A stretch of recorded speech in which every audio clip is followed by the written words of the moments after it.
Hello, folks. Welcome back to My Solar Addiction, where it's solar all the time, 24/7. Well, it's Home Assistant tonight, folks. I've gone Home Assistant crazy. Yes, I've gone down the rabbit hole. This is my Home Assistant energy dashboard, my first attempt at a dashboard. Well, actually, 1.2 is what it is. Because I did one and I just did a couple little tweaks to it, and that's where I'm at now. But I'll show you later on what the original was. But we basically got 4 columns here. The far right is my batteries and solo, but we're going to talk about that last. Let's stick to these first 3 columns, starting right smack dab in the middle. The live power flow right here in the center. And at the top, we can see it's 8 o'clock here in New Orleans, and it's no solar coming in, not even a trickle. Well, if you look down here on the MPPTs, we can see 31 watts and 16 watts, but we jump ahead. But up here we have the solar. This is our energy flow. It's power flow. The card is Power Flow Plus, and I modified it. And you have your solar at the top. You have your loads on the right with the home icon.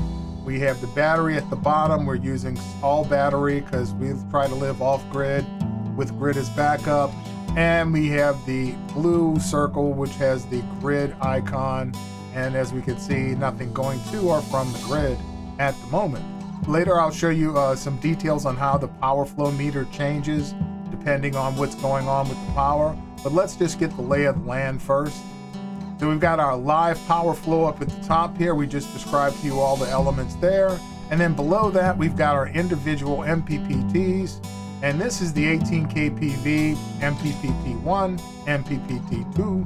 And we're not getting hardly anything, but that is my pergola. And then on my FlexBoss 21, we have the same setup to the right here, which is MPPT1 and MPPT2. Say that several times fast. And we can see it's not producing anything, and that is my patio cover array.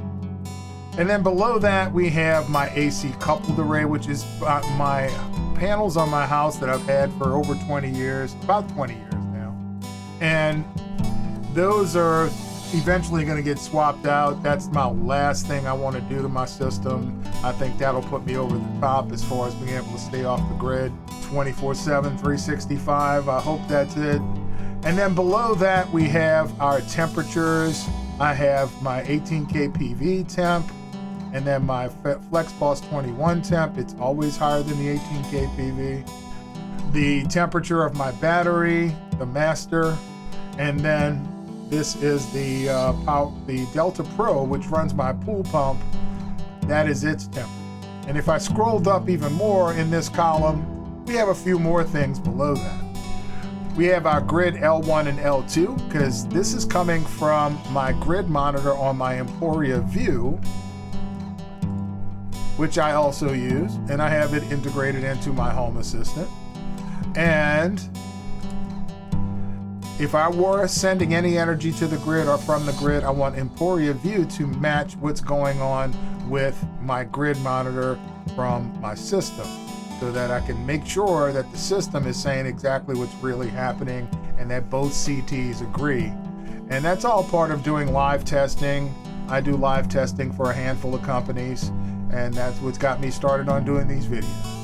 So below that, though, we have grid export. If we grid exported any energy to the grid, we'd have a total here. We didn't do any today because we didn't get anywhere near 100% because of the rain and the clouds, which has been going on for about a month. Actually, I looked it up. It's 5 weeks, not 4 weeks. And the Delta Pro, how many cycles I've gone through. And then this is my battery SOC on my Delta Pro. It's at 67%. And if I were to turn that on by switching the switch down here, the AC enable, my pool pump would come on outside. This enables me to run my pool pump from my dashboard here, and also have additional storage on those good days when we have a lot of sun. And then if there was any solar coming in, I have 3 panels outside in my backyard next to the pool that are 395 watt Canadian solar panels. And as we can see, they're not producing anything right now. But during the morning hours and then up till lunch, this will charge up my Delta Pro to 100%, and I'll click on the Delta Pro and start running the pool pump so it'll continue to produce energy from the solar panels and pass it through. So I'm gonna eventually automate that. That's one of the reasons why I wanted to get into home assistant. So let's scroll back up and we're gonna look at the two columns left and right. We're gonna start on the left side, which is our power, solar, load, grid, and grid voltage. So at the top, we can see we only producing 42 watts of solar, which is the pergola. So then the next one after the solar, we have the load. And right now our loads are 1635 watts. The AC is not running. That's the only good thing that came with the clouds and all the rain. And then the grid, we can see we're not using the grid at all. And there is no grid voltage because I have off-grid mode enabled on my EG4 system, which is running the house. And then below that, I have some weather information. So this is the hourly forecast for the next 5 hours-ish. 100% chance of rain, 100% chance of clouds. It's raining, folks. We're living a tropical environment. But I like to know the hourly as well as the 5-day forecast, which is over here underneath my battery. I also, below the hourly forecast, I have the sunrise and sunset. And the reason why I have sunrise and sunset is eventually I'm going to use those as data points to set up some automation. One of the things I always want to do with my system is have it run off-grid mode until my batteries get to, say, 98%. Because if I don't go back on the grid, I do have a grid cell agreement because I've had a grid cell agreement for 20 years. If I don't go back on the grid, then I can't produce any more power. It's going to start clipping all of my panels, my PV in production, and I don't want to do that. So once my batteries are full, I have no problem selling some to Entergy, even though they rip me off on what they give me for my energy. Battery bank is the third column over here, and it starts with SOC, which we're at 41%. I can smell a grid charge coming in the next day or so, unless the sun decides to make an appearance. Below that, we have the battery power. That would be how much power is coming from my battery. That's why it's negative. If it was going to the battery, it would be a positive number, and you would see the flow of that here. I may fix that to have it go different color depending on if it's positive or negative, just like my grid cell. That's something to play with later. And then below that, I have my amp hours capacity remaining. I have 2280 as my full capacity, and I'm down to 934 amp hours. The voltage is 52.2 volts of the pack, the entire pack of 12 batteries. And then below that, like I said earlier, I have the 5-day forecast. And as we can see, it's rain every day. Tomorrow doesn't show rain, but it's gonna rain, I promise you.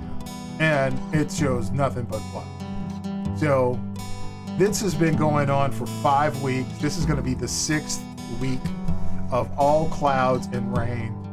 And occasionally the sun makes an appearance. So let's go back to the top, and on the far right we have our battery, solo batteries, each individual battery, starting with SOC. We've got ID1, ID2, these are all the 6 EG4 all-weather outdoor batteries, 280 amp hours that I have, 3 on the patio, 3 in the garage area. And then below that I have my rack of 6 LLV2s, which are technically LLSs once the modifications were done to them. And then below that I have voltage, because to me the voltage is the most important thing. If my voltages are close, which if we look, voltages are pretty close, they're getting a little wonky, but everybody's at least 52.3.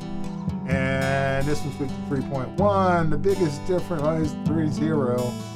The 3.6 is the top. So we're getting a bit of a spread there. I don't like that much spread. So we haven't been able to top balance because of the lack of sun production that we haven't had in a long time with all the crazy rain we've been having. What I forgot to mention over here underneath my Delta Pro stuff is I have the ability to charge from the grid as well with the Delta Pro, and this would show that charging power, and then I would also have the ability to change how much power it's charging with, from 200 watts all the way up to 1800 watts. I could change that by clicking on this guy here, but that's how we would adjust that.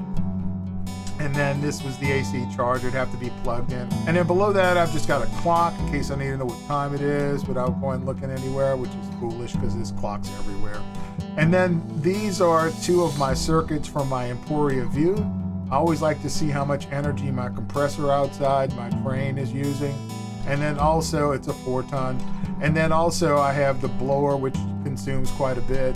But they're pretty much, those two combined are about 75 to 80% of my energy use. I really like my new dashboard, man. This energy dashboard allows me to see everything I need to see in one big picture. I don't have to go from my app for my Delta Pro, my EcoFlow app, to my Emporia app, to my Solar Assistant app, to my EG4 app. It's just, it's too many apps. So now I can put everything with Home Assistant all on the same screen. I can also set up automations, which is something I haven't gotten into yet, but I will very soon.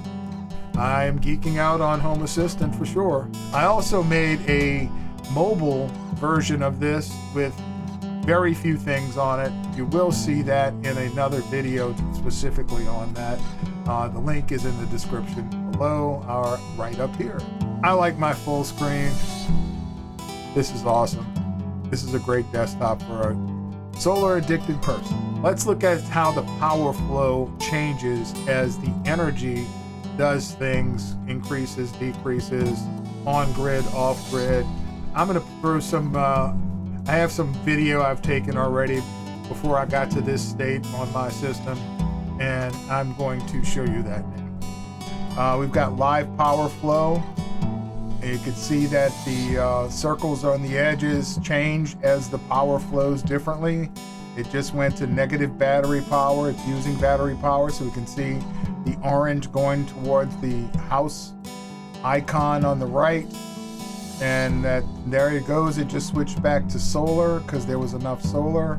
And now the green is going to the battery from the solar at the top, charging up the batteries.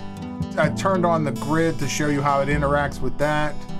When it's sending to the grid, we can see the grid power turn green. It's sending 100 watts. You can see our voltage on the bottom left. The grid voltage is 242.8. And we also could see when the solar wasn't available because I'm running on consumption, it switched back to using the batteries.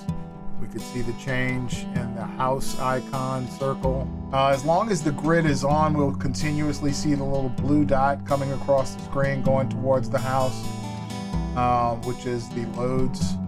There we go, switching back to sending 1 watt. Grid trickle's a pain in the butt. When you have a grid connection, it's always going to be kind of testing that connection, especially when you have any fluctuations in power coming in on your PV, your solar panels. If there's a big fluctuation, it'll use every possible source, battery, grid, whatever, to deal with those fluctuations. So there I go ahead, just turned off the grid again because I like running with the grid off. Its grid is back up. We're using battery, about 4,000 watts. And we can see the house icon, some of it's being supplied by solar, like 1.5 kilowatts, and the rest is coming from the battery, 3.5 kilowatts.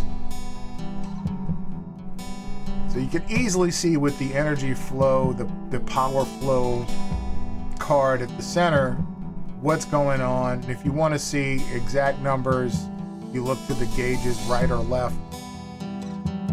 Folks, I'm really geeking out on this Home Assistant dashboard. I really like being able to add whatever it is I specifically want to look at on my screen and not have to have a bunch of things I'm not really interested in. I will still always use Solar Assistant for their graphs. Their graphing is incredible. Also wanted to point out that we could click on any one of the gauges and actually get a graph. This is the horrible graph of production today of PV power.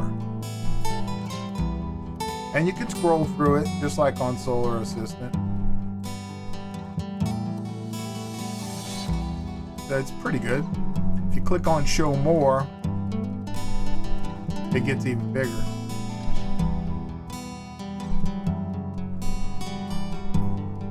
State of charge. All going downhill from here. Click on More. Yeah, it's been ugly, man.